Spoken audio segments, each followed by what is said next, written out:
Chers frères et sœurs, bonjour, soyez les bienvenus à ce moment de partage, à ce moment fraternel où nous nous rencontrons pour ensemble méditer la parole de Dieu.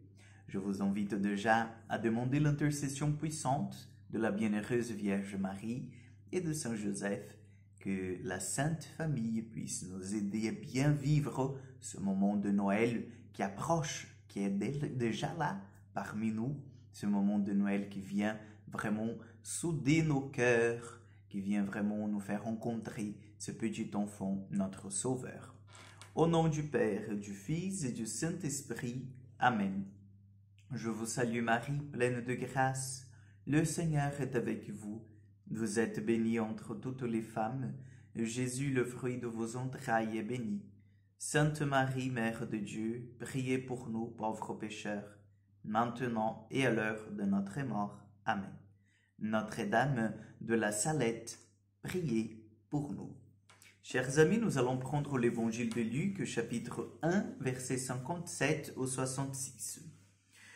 Quand fut accompli le temps où Élisabeth devait enfanter, elle mit au monde un fils.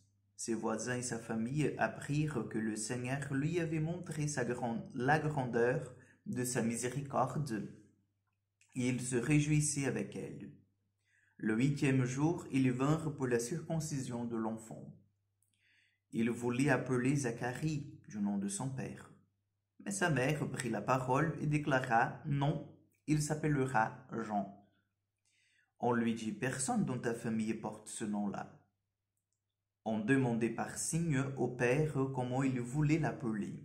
Il se fit donner une tablette sur laquelle il écrivit « Jean est son nom. » Et tout le monde en fut étonné. À l'instant même, sa bouche s'ouvrit, sa langue se délia. Il parlait, il bénissait Dieu. La crainte saisit alors tous les gens du voisinage, et dans toute la région montagneuse de Judée, on racontait tous ces événements. De ceux qui les apprenaient, les conservaient dans leur cœur et disaient « Que sera donc cet enfant ?» En effet, la main du Seigneur était sur lui. Acclamons la parole de Dieu. Oui, chers frères et sœurs, nous voyons déjà le récit de la naissance de Jean-Baptiste.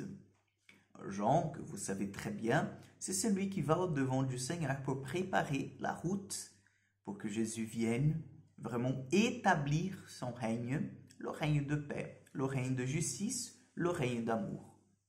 Et c'est très intéressant le récit de la naissance de Jean-Baptiste parce que nous voyons de miracles, de révélations surnaturelles, ainsi comme sa conception. Parce que vous savez bien, nous avons bien lu cet évangile déjà cette semaine, Élisabeth, elle était stérile et le Seigneur lui donne la grâce d'avoir un enfant.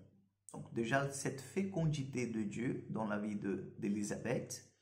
Et en ce moment-là, nous avons le choix du prénom de cet enfant. Donc, selon la tradition juive, on choisissait en fait des prénoms qui étaient déjà présents dans la famille. Le prénom du grand-père, du papa même. C'est pour ça qu'il voulait en fait appeler cet enfant Zacharie. Ou voilà, d'un oncle, etc. Et puis Élisabeth dit, mais non, il s'appellera Jean. Et Jean, voilà, il n'avait pas ce prénom dans la famille d'Élisabeth et de Zacharie. Donc, comment ça se fait qu'on donne un prénom nouveau à un enfant comme ça? Et ils vont poser la question à Zacharie, qui n'était pas au même endroit qu'Élisabeth. Et Zacharie, comme vous savez bien, est muet en ce moment, voilà, parce que depuis la rencontre avec l'ange, il est muet, sa langue voilà, ne pouvait plus émettre de son. Et Zacharie, en fait, écrit sur une tablette « Jean est son nom ». Chers frères et sœurs, en même temps que cela nous apprend quelque chose de merveilleux, c'est-à-dire de communion entre Élisabeth et Zacharie, cela nous apprend quelque chose de tout à fait nouveau. Ça veut dire en fait que Jean, le premier de son nom, commence dans l'histoire du peuple juif dans l'histoire de l'humanité, une nouvelle ère, si vous voulez, un nouveau commencement. Oui, c'est à partir de Jean, en fait, que nous voyons le nouveau témoignage. Nous avons cette nouvelle présence de Dieu au milieu de son peuple. Je dis à partir de Jean, bien sûr, c'est Jésus, Dieu, c'est pas Jean. Mais Jean, il est cette charnière, vous voyez, entre l'Ancien Testament et le Nouveau Testament. Et donc, c'est à partir de Jean, c'est à partir du message de Jean, ce message de conversion, ce message du baptême pour la repentance de péché, que nous voyons cette nouvelle ère s'établir au cœur de l'humanité. Donc, Jean, il a toute son importance dans la mission du Christ Sauveur, dans la mission de la rédemption de l'humanité tout entière.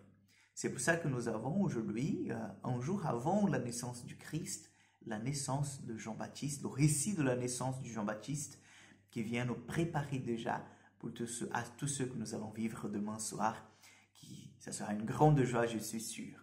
Donc, je vous donne la bénédiction, que vous puissiez méditer sur cette naissance de Jean-Baptiste, sur cette venue d'un nouveau temps au cœur de l'humanité, pour que nous aussi nous soyons emportés par ce mouvement d'action de grâce, mais aussi de changement, de laisser tout ce qui est vieux, de ce qui ne appartient pas à Dieu, et laisser en fait que l'Esprit Saint puisse renouveler en nous nos cœurs.